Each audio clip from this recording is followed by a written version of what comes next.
നമസ്തേ. കഥകളതിസാഗരത്തിലേക്ക് സ്വാഗതം. നമ്മുടെ നാരായണീയം വായന തുടരുകയാണ്. 2-ാം ദശകത്തിലെ 8-ാമത്തെ ശ്ലോകമാണ് ഇനി പറയാനുള്ളത്.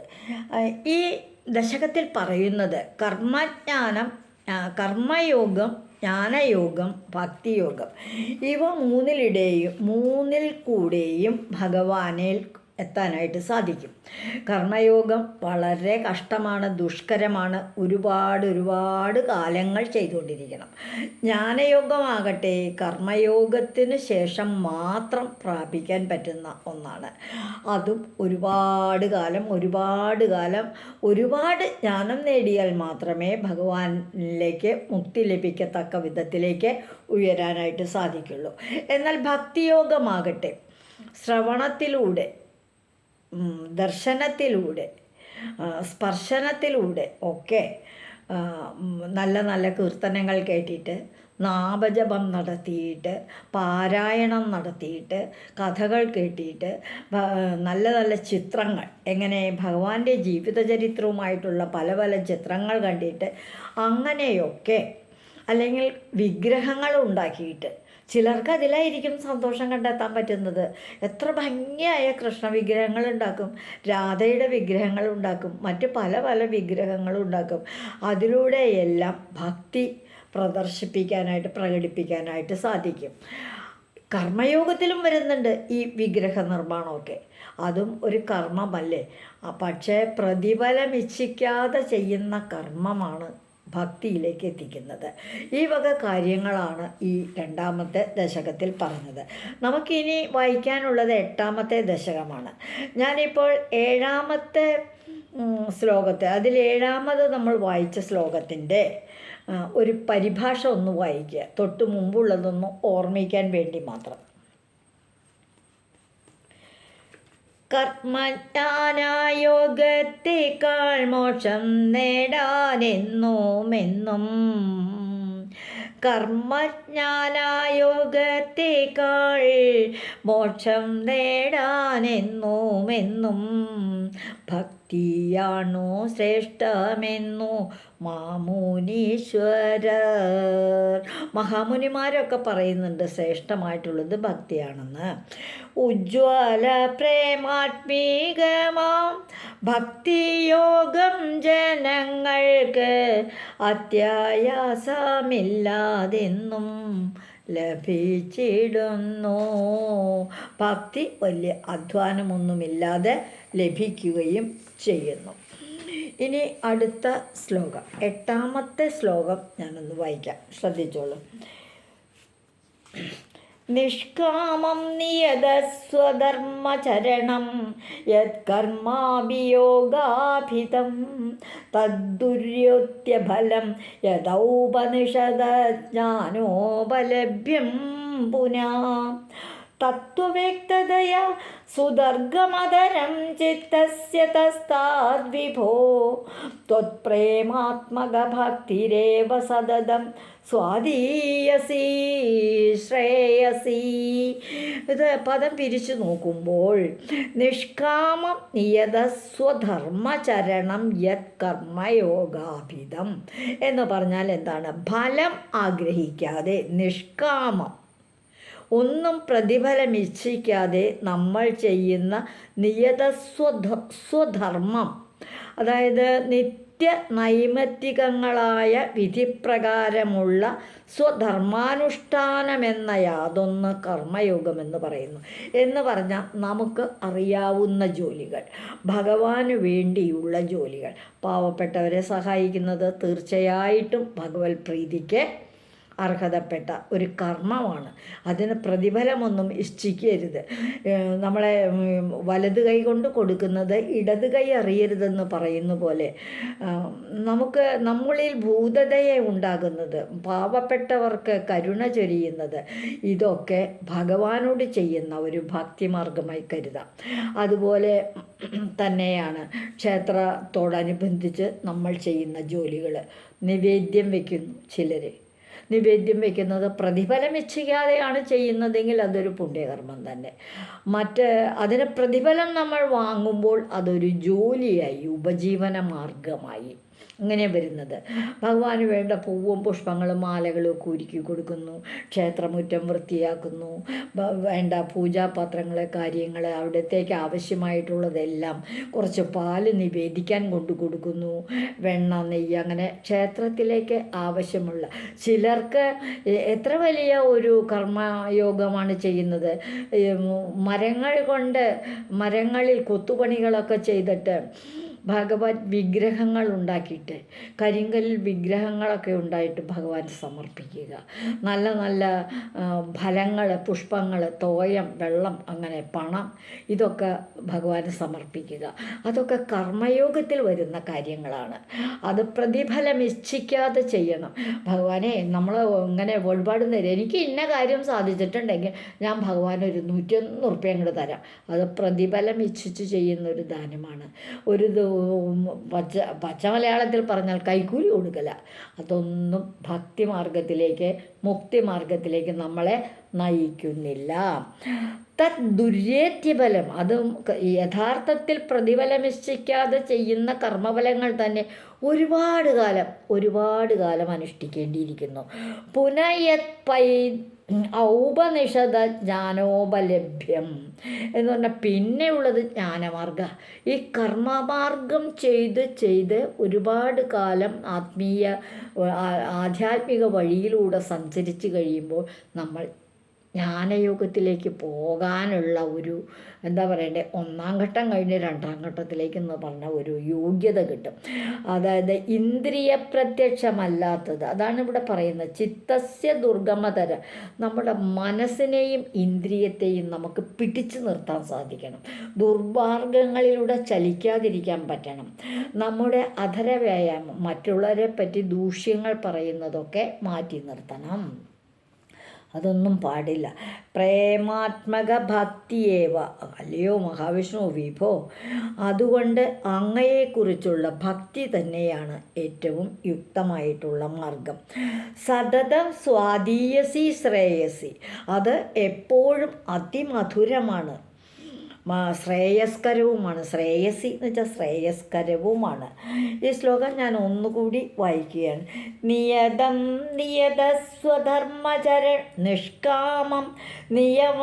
നിഷ്കാമം നിയതസ്വധർമ്മചരണം യത്കർമ്മയോഗാഭിതം തദ്ദുര്യേത്യഫലം യദോപനിഷദ ജ്ഞാനോപലഭ്യം പുനഃ തത്വവ്യക്തതയാ സുദുർഗമതരം ചിത്തസ്യ തസ്മാത് വിഭോ ത്വത്പ്രേമാത്മകഭക്തിരേവ സതതം സ്വാധീയസി ശ്രേയസി.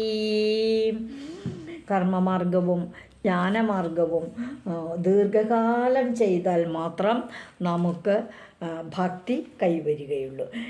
ഈ 8-ാമത്തെ ശ്ലോകത്തിൻ്റെ പരിഭാഷയൊന്ന് വായിക്കുകയാണ്. നിഷ്കാമമായി കർമ്മയോഗ ധർമാചരണം അസാധ്യം. നിഷ്കാമമായിട്ട് ധർമ്മം ആചരിക്കാൻ നമുക്ക് വലിയ ബുദ്ധിമുട്ടാണ്. ബ്രഹ്മജ്ഞാനപദമഹോ ഏറെ ദുഷ്കരം. എന്നാൽ ഇനി ജ്ഞാനയോഗത്തിലൂടെ ഭക്തി നേടാൻ ഭഗവാനിലേക്ക് എത്താമെന്ന് വിചാരിച്ചാലോ, അത് ഒരുപാട് ദുഷ്കരവുമാണ്. പ്രേമഭാവം നിറയുന്ന ഭക്തി എന്നും ശ്രേയസ്കരം മധുരതരവുമെന്നു അറിയുന്നു ഞാൻ. എന്നാൽ പ്രേമഭാവം നിറയുന്ന, അതായത് ഗോപികമാർക്കൊക്കെ ഒരുപാട് ഭക്തി ഉണ്ടായിരുന്നു ഭഗവാന്റെ ഭക്തരിൽ വെച്ച് ഒരുപാട് ഭക്തരുണ്ട്. ഏറ്റവും നിഷ്കാമമായ ഭക്തി, ആത്മാർത്ഥതയുള്ള ഭക്തി എന്ന് പറയുന്നത് ഗോപികമാർക്ക് ഭഗവാനുള്ള ഭക്തിയാണെന്നാണ് പറയുന്നത്. അവരെല്ലാം അങ്ങ് ഉപേക്ഷിക്കുകയാണ്. എന്നിട്ടാണ് ഭഗവാനോടുള്ള ഭക്തി അവർക്ക്. രാസക്രീഡയിലുമൊക്കെ പറയുന്നത്, ഉറങ്ങിക്കിടക്കുന്ന ഭർത്താവിൻ്റെ അടുത്ത് നിന്ന്, കുട്ടികളുടെ അടുത്ത് നിന്ന്, അച്ഛനമ്മമാരുടെ അടുത്ത് നിന്ന് ഭഗവാന്റെ ആ ഓടക്കുഴൽ, വൃന്ദാവനത്തിൽ മധുരയുടെ കാളിന്തി നദിയുടെ പുളിനങ്ങളിൽ പൂനിലാവുള്ള രാത്രികളിൽ കേൾക്കുന്ന ആ ഓടക്കുഴൽ നാദം കേൾക്കുമ്പോൾ സർവമുപേക്ഷിച്ച് അതുവരെയുള്ള എല്ലാ സമ്പത്തും ആൾക്കാരെയും ബന്ധുക്കളെയും സ്വന്തക്കാരെയും സർവ്വം ഉപേക്ഷിച്ച് ഇറങ്ങി അങ്ങ് പോവുകയാണ് ഗോപികമാർ. അതാണ് യഥാർത്ഥത്തിൽ ഭക്തി, നിഷ്കളങ്കമായ ഭക്തി. അത് എളുപ്പമല്ല, എളുപ്പമാണെന്ന് പറഞ്ഞാൽ എളുപ്പമല്ല, എന്നാൽ എളുപ്പമല്ലേ. ആ ഭക്തി നമുക്ക് ലഭിച്ചാൽ, ഭക്തിമാർഗത്തിൽ നമ്മൾ എത്തിയാൽ സർവം മറന്ന് ഭഗവാന്റെ പുറകെ പോകും എന്നാണ് കവി പറയുന്നത്. നിഷ്കാമമായി കർമ്മയോഗ ധർമാചരണമാസാദ്യം ബ്രഹ്മജ്ഞാനപദമാകോ ഏറെ ദുഷ്കരം. പ്രേമഭാവം നിറയുന്ന ഭക്തി എന്നും ശ്രേയസ്കരം, മധുരതരവുമെന്നു അറിയുന്നു ഞാൻ. അതേറ്റവും മധുരമുള്ളതാണെന്ന് ഞാൻ മനസ്സിലാക്കുന്നു. അല്ലയോ ഗുരുവായൂരപ്പ. അടുത്ത ശ്ലോകത്തിലേക്ക്, 9ാമത്തെ ശ്ലോകത്തിലേക്ക് പോവുകയാണ്. അധ്യായാസകരാണി കർമ്മപടലാന്യാചാര്യസഞ്ജന്മല ബോധേ ഭക്തിപഥേതവാപ്യജിതമായാന്തി കിം താവത. ക്ലിഷ്ടാതർക്കപഥേ പരം തവ വപു ബ്രഹ്മാഖ്യമന്യേ പുനഃ ചിത്രാർദ്രത്വമൃതേ വിചിന്യ ബഹുബേ സിദ്ധ്യന്തി ജന്മാന്തരൈ. അതായത് കേജിത് എന്ന് പറഞ്ഞു കഴിഞ്ഞാൽ ചിലപ്പോൾ അത്യായാസകരാണി കർമ്മപടലാനി, ചിലർ വളരെയധികം ബുദ്ധിമുട്ടുള്ള കർമ്മങ്ങളൊക്കെ നടത്തും. വളരെ പ്രയാസമുള്ള കാര്യങ്ങളൊക്കെ ഭഗവാന് വേണ്ടി ചെയ്യും. കേട്ടിട്ടില്ലേ, വല്ല ഇതൊക്കെ ചെയ്യുന്നുണ്ട്. പിന്നെയോ മനഃശുദ്ധി ആചാര്യ മനഃശുദ്ധി കൈവന്നവ കുറേയേറെ കഠിനമായ കർമ്മങ്ങൾ ചെയ്തിട്ടാണ് അവർക്ക് മനഃശുദ്ധി വരുന്നത്. ആചാര്യ നിര്യന്മല ബോധേ അഥവാ ഭക്തിപഥേ അപി ഉചിതത്വം ആയാന്തി താവതാക്യം. അതായത് ഇതൊക്കെ കൈവന്നവരായിട്ട്, കഠിനമായ കർമ്മങ്ങൾ ചെയ്തിട്ടുള്ളവരായിട്ട് ജ്ഞാനയോഗത്തിനോ അല്ലെങ്കിൽ ഭക്തിയോഗത്തിനോ യോഗ്യതയുള്ളവരായിത്തീരുന്നു. ഒരുപാട് കാലം കർമ്മങ്ങൾ ചെയ്താൽ, ആ കർമ്മങ്ങളെല്ലാം ഭഗവാന് വേണ്ടി ചെയ്താൽ അവർ അടുത്ത ഘട്ടമായ ജ്ഞാനയോഗത്തിലേക്ക് എത്തും. അങ്ങനെ ജ്ഞാനയോഗത്തിൽ ഒരുപാട് കാലം ഭക്തി ആധ്യാത്മിക വഴിയിലൂടെ സഞ്ചരിച്ചാൽ അടുത്ത ഘട്ടമായ ഭക്തിയോഗത്തിലേക്ക് എത്തും. അവർ ഭക്തിയോഗത്തിലേക്ക് എത്താൻ യോഗ്യതയുള്ളവരായിത്തീരും. താവതാക്യം. അതുകൊണ്ട് എന്താ പ്രയോജനം? ഒരുപാട് കാലം വേണ്ടേ? എന്താണ് അന്യപുന, അങ്ങനെയുള്ളവരുണ്ട്. പിന്നെ വേറെ ചിലർ ചെയ്യുന്നത് എന്താണ്? തർക്കപദേ ക്ലിഷ്ട, തർക്കിക്കുക, അതായത് വിമർശിക്കുക എന്ന് പറഞ്ഞാൽ യുക്തി കൊണ്ട് ചിത്താർദ്രത്വം. മനസ്സിൽ ചിത്തം എന്ന് പറഞ്ഞാൽ മനസ്സ്, മനസ്സലിയാത്തവരായിട്ട് എത്ര വലിയ കർമ്മങ്ങൾ ചെയ്താലും മനസ്സ് അലിവില്ലാത്തവർ, കരുണയില്ലാത്തവർ, ദയയില്ലാത്തവരായിട്ട് ബ്രഹ്മത്വം തവ പരം വപു, ബ്രഹ്മമെന്ന് പറയുന്ന അങ്ങയുടെ വിചിന്യ ബഹുബി സ്വരൂപം ധ്യാനിച്ചുകൊണ്ട് അനേകം ജന്മാന്തരൈ സിദ്ധ്യന്തി, പല ഒരു ജന്മങ്ങളിൽ കർമ്മം ചെയ്താൽ ഒന്നും എത്തുന്നില്ല ഭഗവാന്റെ അടുത്തേക്ക്. അപ്പം എന്തു ചെയ്യും? ചെയ്തതൊക്കെ നല്ല കർമ്മങ്ങളാണ്, പക്ഷേ ഭഗവാനിലേക്ക് എത്താൻ മാത്രമുള്ള ഫലമില്ല. അതിന് കണക്ക് കൂടി നോക്കുമ്പോൾ നഷ്ടക്കച്ചവടമാണ്. അപ്പം എന്താ, അടുത്ത ജന്മം വരും, അപ്പോഴും ചെയ്യും. അപ്പോഴും കർമ്മങ്ങൾ, നല്ല കർമ്മങ്ങൾ ചെയ്ത് ജ്ഞാനയോഗത്തിലേക്ക് എത്തും. അവിടെയും കുറേയേറെ ജ്ഞാനയോഗങ്ങളിലൂടെ ആധ്യാത്മികമായ മാർഗം സ്വീകരിച്ചു പോകും. അപ്പോഴും ഭഗവാനിലെത്താൻ സാധിക്കുന്നില്ല, മുക്തി ലഭിക്കുന്നില്ല. അങ്ങനെ വരുമ്പോൾ വീണ്ടും ജന്മം കിട്ടും. അപ്പോഴേക്കും അവർ ഭക്തിമാർഗത്തിൽ എത്തിക്കാണും. ഭക്തിമാർഗത്തിൽ എത്തിക്കഴിഞ്ഞാൽ പിന്നെ വളരെ കുറച്ച് കാലം കൊണ്ട് ഭഗവാനിലെത്തുന്നതിനും മുക്തി ലഭിക്കുന്നതിനും സാധിക്കുന്നു എന്നാണ് പറയുന്നത്. ഈ ശ്ലോകത്തിൻ്റെ പരിഭാഷയൊന്ന് വായിക്കുമ്പോൾ ഇത്തിരി കൂടി വ്യക്തമാവും കാര്യങ്ങൾ. കർമ്മയോഗമാചരിച്ചു നിർമ്മലരായി തീരുന്നവർ, കർമ്മയോഗമാചരിച്ചു നിർമ്മലരായി തീരുന്നവർ, ഭക്തിമാർഗെ ചരിച്ചു നൽമോക്ഷം നേടുന്നു. അവർ കർമ്മഘട്ടം കഴിഞ്ഞ് ജ്ഞാനഘട്ടം കഴിഞ്ഞ് ഭക്തിഘട്ടത്തിലേക്ക് എത്തി മോക്ഷരായി തീരുന്നു. യുക്തി മാർഗം കൊണ്ടു ചില ചിത്രാദ്രത ലഭിക്കാതെ നിർഗുണാരൂപത്തെ ഹൃദി ധ്യാനിച്ചിടുന്നു. തർക്കത്തിലും വിമർശത്തിലും അങ്ങനെയൊക്കെ ചെന്നപ്പെട്ടിട്ടുള്ളവരെ മുക്തിമാർഗത്തിലേക്ക് എത്താൻ വൈകുന്നു. അടുത്ത ഒരു ശ്ലോകത്തിലേക്ക് നമ്മൾ നീങ്ങുകയാണ്. 2-ാം ദശകത്തിലെ അവസാന ശ്ലോകമാണിത്. 10-ാമത്തെ ശ്ലോകമാണിത്.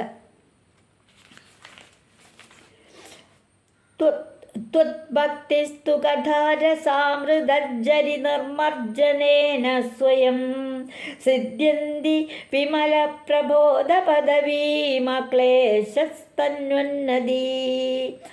മക്ലേശ പദവീ സിദ്ധ്യന്തി വിമലപ്രബോധപദവിമക്ലേശതസ്തന്വന്നതി തന്വതി സദ്യസിദ്ധികരീ ജയത്യൈ വിഭോ സൈവാസ്തു മേ ത്വത്പദ പ്രേമ പ്രൗഢിരസാദ്രത ദ്രുതധരം വദാലയാധീശ്വര. ഭഗവാനെ, അതായത് ത്വദ്ഭക്തിസ്തു എന്ന് പറഞ്ഞാൽ ത്വദ്ഭക്തി തു ഭഗവത് ഭക്തിയാകട്ടെ എന്താണ്? കഥാ രസാമൃതജ്ജരി നിമജ്ജനേന സ്വയം സിദ്ധ്യന്തി.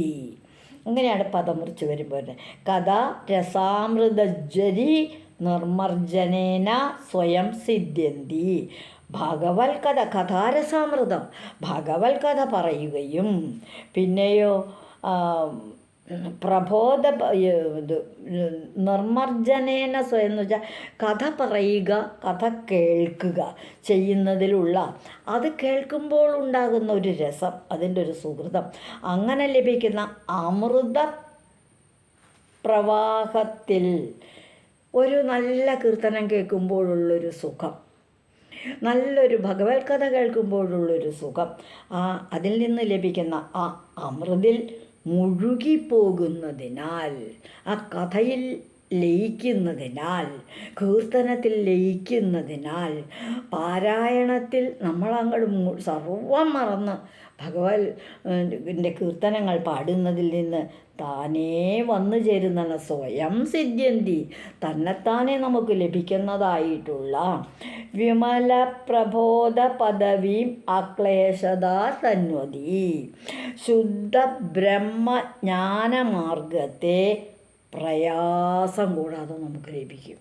ഭഗവാനിൽ ഭക്തി നമുക്ക് ഒരു വിഷമം കൂടാതെ കണ്ടും ഉണ്ടാകും.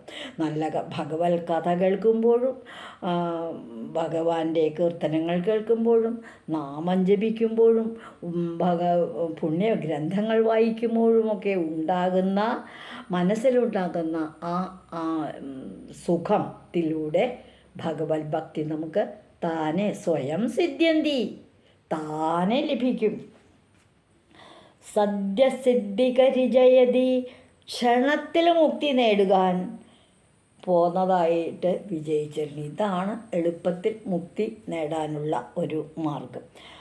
ഈ വിഭോ, അല്ലയോ ഭഗവാനെ, വിഭോ എന്ന് പറഞ്ഞു കഴിഞ്ഞാൽ എല്ലാ ദിക്കിൽ നിറഞ്ഞു നിൽക്കുന്നവനെ, വിഭോ വാതാലയേശ ഗുരുവായൂരപ്പ, സർവശക്തനായ ഭഗവാനെ ഗുരുവായൂരപ്പ, ത്വത്പദപ്രേമ പ്രൗഢി രസാർദ്രത, ത്വത്പ്രേമ പ്രൗഢി രസാർദ്രത സ ഏവമേ ദ്രുതതരമസ്തു. തൃപ്പാദങ്ങളിലുള്ള ത്വത്പദം എന്ന് വെച്ചാൽ അങ്ങയുടെ പാദങ്ങളിലുള്ള ത്വൽപാദങ്ങളിലുള്ള പ്രേമ പ്രൗഢിരസാർദ്രത, പ്രേമാതിശയമാകുന്ന രസം കൊണ്ട് മനസ്സലിയുക. അതായത് ഭഗവാന്റെ കഥകളിലൂടെ, കീർത്തനങ്ങളിലൂടെ, നാമജപങ്ങളിലൂടെ, പുണ്യശ്രവണങ്ങളിലൂടെ, ചിത്രദർശനങ്ങളിലൂടെ, വിഗ്രഹ ദർശനങ്ങളിലൂടെ എല്ലാം നമ്മുടെ മനസ്സിന് ലഭിക്കുന്ന സന്തോഷം കൊണ്ട് മനസ്സലിയുക എന്ന് പറയുന്നൊരു ഭക്തി, മനസ്സിൻ്റെ കഠിനതയൊക്കെ മാറി കാരുണ്യം നിറയുന്ന ഭക്തി ഒന്ന് മാത്രം എനിക്ക് വേഗത്തിൽ ഉണ്ടാക്കി തരണേ എന്ന് പറഞ്ഞാൽ എൻ്റെ മനസ്സിൽ കരുണ നിറയണേ ഭഗവാനെ. എനിക്ക് ഭക്തി ഉണ്ടാകാൻ അങ്ങ് എനിക്ക് കരുണ കാണിച്ചു തരണേ. അങ്ങയിൽ ഭഗവാനിൽ ഭക്തി ഉണ്ടാകാനുള്ള കരുണ എനിക്ക് അങ്ങയിൽ നിന്നും ധാരാളമായിട്ട് ലഭിക്കണേ എന്ന് പറഞ്ഞാൽ എന്നെ ഒരു ഭക്തനാക്കൂ ഗുരുവായൂരപ്പ എന്ന് ഭക്തകവി അങ്ങോട്ട് അപേക്ഷിക്കുകയാണ്. ഈ ഒരു ശ്ലോകത്തിലൂടെയാണ്, ഈ ദശകത്തിലെ ഈ അവസാനത്തെ ഈ ശ്ലോകത്തിലൂടെയാണ് ഭഗവാൻ ഗുരുവായൂരപ്പനോട് പ്രാർത്ഥിക്കാൻ തുടങ്ങുന്നത്. ഇതുവരെ ആ മാഹാത്മ്യ രൂപത്തെപ്പറ്റി, ആ വിഗ്രഹത്തിൻ്റെ സൗന്ദര്യത്തെപ്പറ്റിയൊക്കെ പറഞ്ഞു. കർമ്മയോഗമാണ് നല്ലത്, ജ്ഞാനയോഗമാണ് നല്ലത്, അതിലൊക്കെ നല്ലത് ഭക്തിയോഗമാണെന്ന് പറഞ്ഞു. ഭഗവാനെ, എനിക്ക് അങ്ങയിൽ ഭക്തി ഉണ്ടാകാനുള്ള കാരുണ്യം എന്നോട് ചെയ്യൂ, എനിക്ക് തരൂ എന്ന് പറഞ്ഞ ഈ ദശകം അവസാനിപ്പിക്കുകയാണ്. ഈ ശ്ലോകത്തിൻ്റെ പരിഭാഷ ഒന്ന് വായിക്കാം. ഭഗവാന്റെ കഥകളെ ശ്രവണം ചെയ്യുക മൂലം, ഭഗവാന്റെ കഥകളെ ശ്രവണം ചെയ്യുക മൂലം പവിത്രമാം ബ്രഹ്മജ്ഞാനം ലഭിച്ചിടുന്നു. ഭഗവാന്റെ കഥകളെ ശ്രവണം ചെയ്യുക മൂലം പവിത്രമാം ബ്രഹ്മജ്ഞാനം ലഭിച്ചിടുന്നു. ഭഗവത് ചരണങ്ങളിൽ ഭക്തി നൽകും ചിത്രാദ്ഭുതം, ഭഗവാനോട് ഭക്തി തോന്നുന്ന മനസ്സിലുള്ള ആർദ്രത്വം, ആ കാരുണ്യം നിറയാൻ ഭഗവാനെ എനിക്കെന്നും ലഭിച്ചിടണേ. അങ്ങയോട് ഭക്തി തോന്നാൻ വേണ്ട കാരുണ്യം, തോന്നാനുള്ള ഒരു അലിവ്, കാരുണ്യം എനിക്ക് അങ്ങിൽ നിന്ന് തന്നെ ലഭിക്കണേ എന്ന് പ്രാർത്ഥിക്കുകയാണ്. അങ്ങനെ രണ്ടാമത്തെ ദശകം അവസാനിപ്പിക്കുകയാണ്. ഇപ്പോൾ കുറച്ച് സമയമായിട്ടുണ്ട്. ഇന്ന് നമ്മൾ ഒരുമിച്ച് വായിച്ച ഈ ഭാഗങ്ങളെല്ലാം ഭഗവാന്റെ ഗുരുവായൂരപ്പൻ്റെ തൃപ്പാദങ്ങളിൽ സമർപ്പിക്കുന്നു. സ്വാമി, അബദ്ധങ്ങളേറെ ഉണ്ടാകാം, എന്നാലും എൻ്റെ മനസ്സിലുള്ളത് ഭക്തിയാണ്, സുബന്ധമാണ്. അങ്ങയുടെ പാദങ്ങളിൽ നമസ്കരിച്ചുകൊണ്ട് ഇതുവഴി വന്നാലും ഇത്തിരി നേരമിരുന്നാലും കഥകൾ കേട്ടാലും കളിയായി പറയും കഥയാണേ, കാര്യം പറയും കഥയാണേ. എല്ലാവർക്കും നന്ദി.